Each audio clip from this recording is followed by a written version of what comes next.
solicito dicte auto de vinculación del proceso en contra de Carlos Atanasio Puente Ruiz por el hecho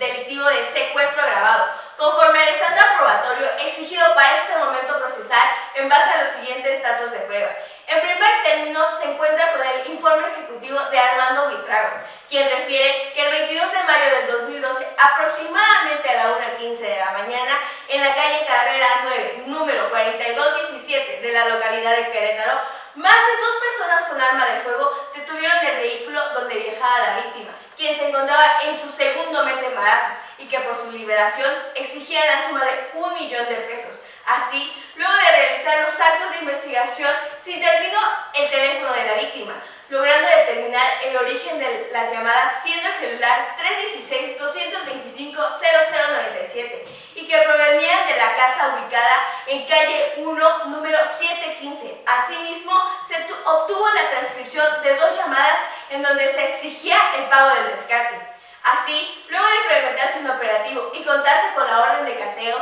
el día 7 de junio del 2012 se rescató a la víctima con vida y se detuvo en flagrancia a Enrique Pimiento Gómez, obteniéndose información que relaciona a Carlos Puentes con el secuestro. Asimismo, en dicho inmueble fue encontrado un celular marca Nokia modelo 1120, el cual aparece a nombre de Carlos Puentes Ruiz y de cuyo número fueron realizadas las llamadas. Así, el 17 de junio del 2012 se recibió una alerta por la Agencia de Investigación Criminal en la que se informó que dicho imputado se encontraba en la terminal de autobuses listo para retirarse de la ciudad, siendo necesaria su detención en caso urgente aproximadamente a las 17 horas. En su poder fue encontrada una pistola de 9 milímetros y una agenda en donde aparece el número telefónico de Martín Casas.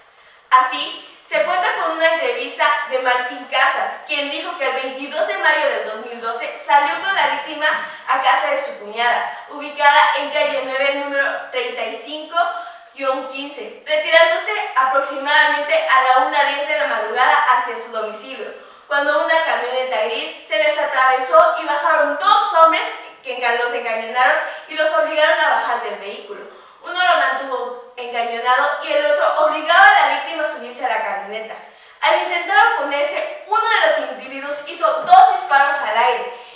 y luego su esposa fue subida a la camioneta y el vehículo se retiró a gran velocidad.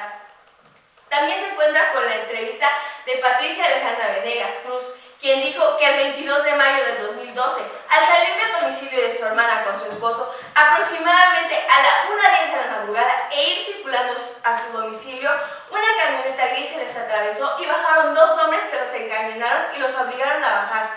Uno de ellos la forzó a subirse a la camioneta y al hacerlo le colocaron una pasamontañas y le aplicaron una inyección en el brazo derecho y de inmediato quedó dormida. El día de su liberación se encontraba dormida cuando vio a un policía quien le decía que estaba en libertad. Además, se encuentra con la entrevista de Lorenzo Lemos, quien dijo que el 22 de mayo vio una camioneta atravesando un carro color guinda y que una mujer fue subida a la fuerza a la camioneta. Además, que escuchó 2 disparos y que en el lugar quedó un señor quien le solicitó ayuda para llamar a la policía.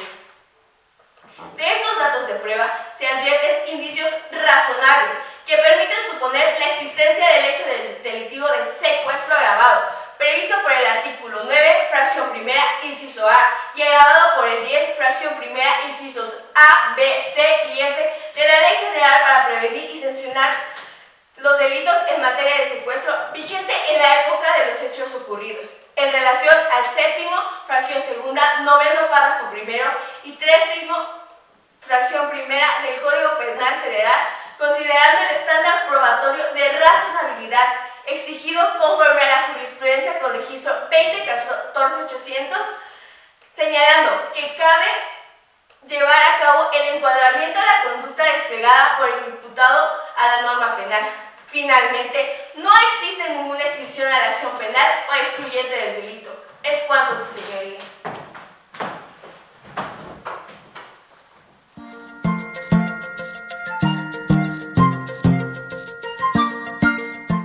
¿Alguna manifestación por parte de la defensa?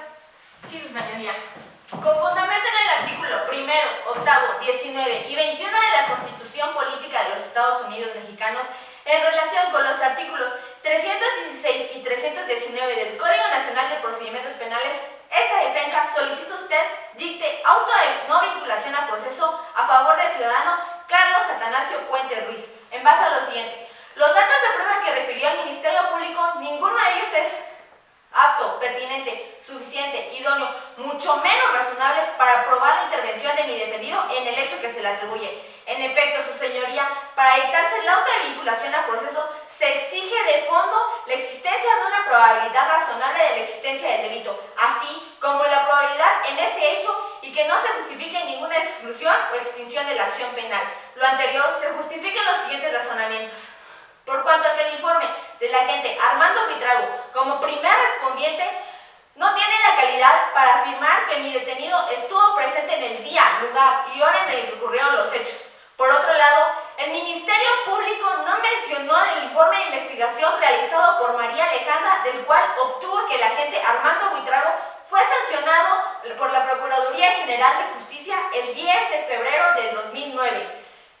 agregando a su expediente una investigación negligente de la cual se muestra su baja calidad como perito. Por otro lado, la declaración del señor Martín Casas y de la señora Patricia Venegas, la víctima, no existe señalamiento alguno para afirmar que el imputado participó en el hecho que se le atribuye. Al igual, con la declaración del señor Gilberto Lemus, únicamente vio a dos sujetos bajar de una camioneta y escuchó dos disparos, mas no le vio y no le consta que mi defendido estuvo en el día y en el lugar de los hechos.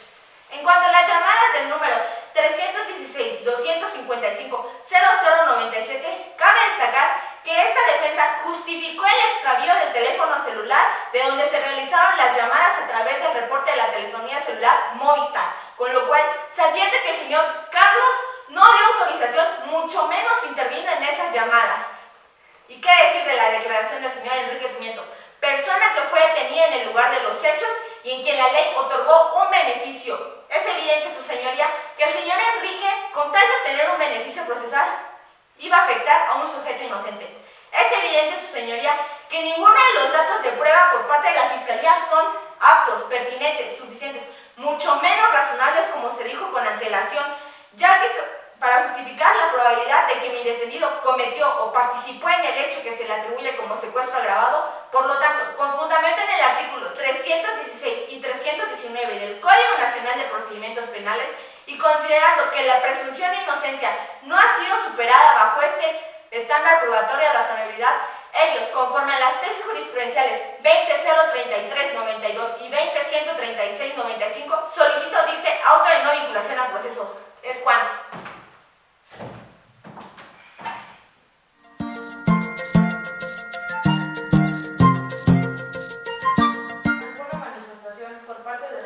¿De medidas cautelares? Sí, su señoría. Su señoría, esta fiscalía solicita la imposición de la medida cautelar de prisión preventiva en contra del señor Carlos Puentes Ruiz, toda vez, conforme a lo dispuesto en la Constitución Política Federal, en su artículo 19, párrafo segundo, y el diverso 167 del Código Nacional de Procedimientos Penales, así como el párrafo segundo del artículo segundo de la Ley General para prevenir y sancionar los delitos en materia de secuestro, que establece la imposición de la medida cautelar de prisión preventiva en aquellos casos que ninguna otra medida cautelar sea suficiente para garantizar la comparecencia del imputado en el juicio, el desarrollo de la investigación, así como la protección de la víctima, los testigos y la comunidad. Se deduce que si Carlos se encuentra en libertad, se generaría un peligro de sustracción previsto en el artículo 168, párrafo primero y segundo del Código Nacional de Procedimientos Penales, tomando en consideración de que el imputado no posee un arraigo debidamente justificado en el lugar donde habrá de ser juzgado,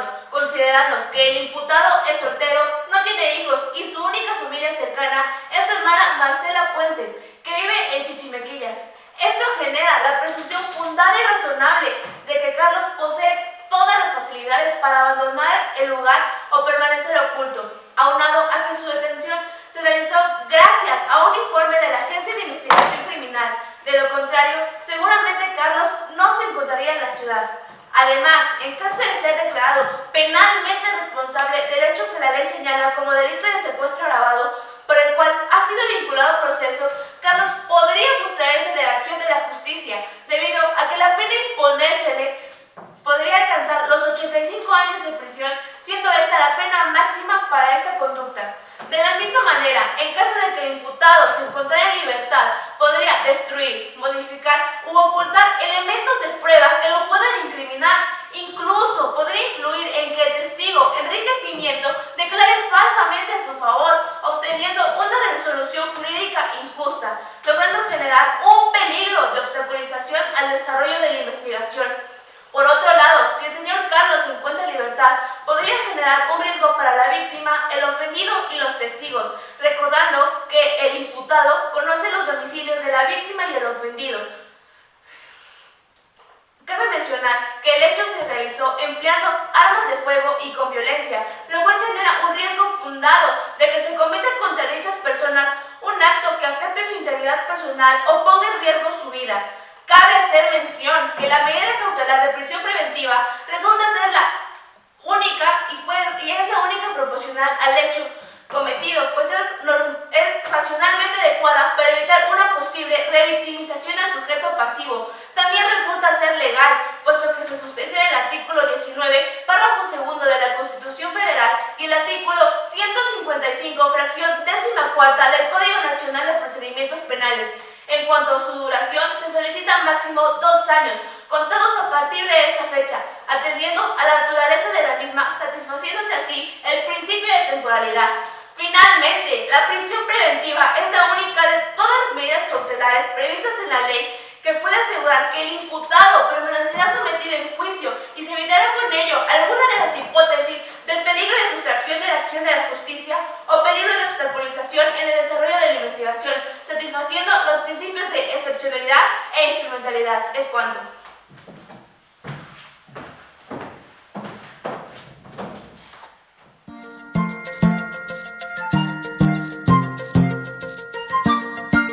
Defensa, ¿alguna manifestación de medidas cautelares? Sí, su señoría.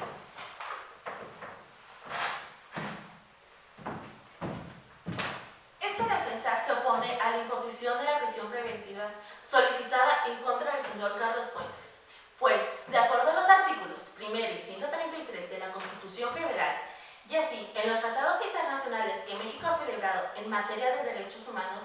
como lo son la Declaración Universal de los Derechos Humanos en sus artículos 3 y 11, que establece a la presunción de inocencia como un estándar para la imposición de la prisión preventiva, por lo que está debajo de los estándares internacionales.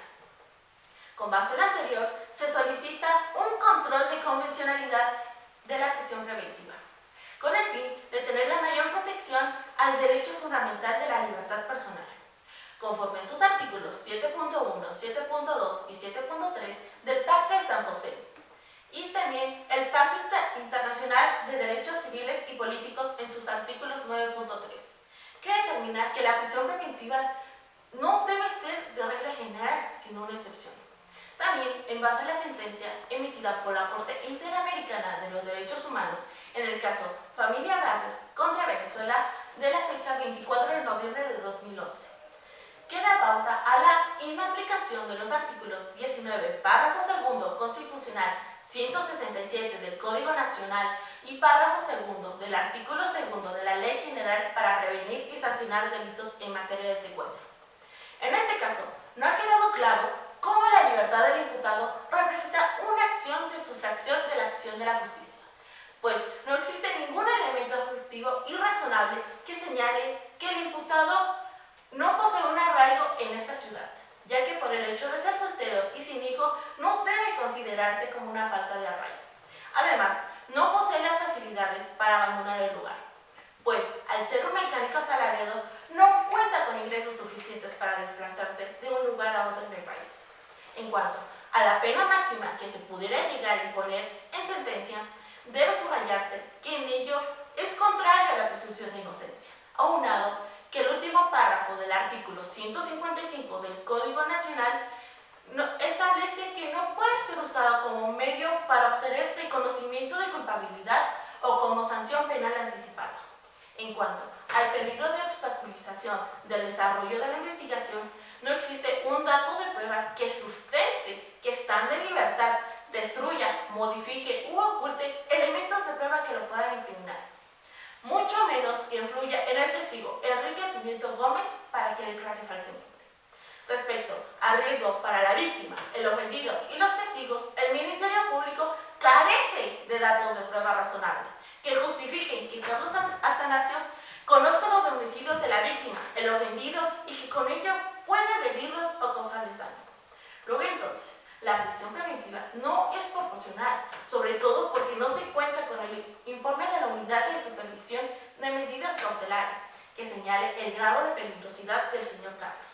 Finalmente, el Ministerio Público no nos ha justificado por qué las demás medidas cautelares, combinadas entre sí, permitirían asegurar que el imputado permanezca sometido al juicio,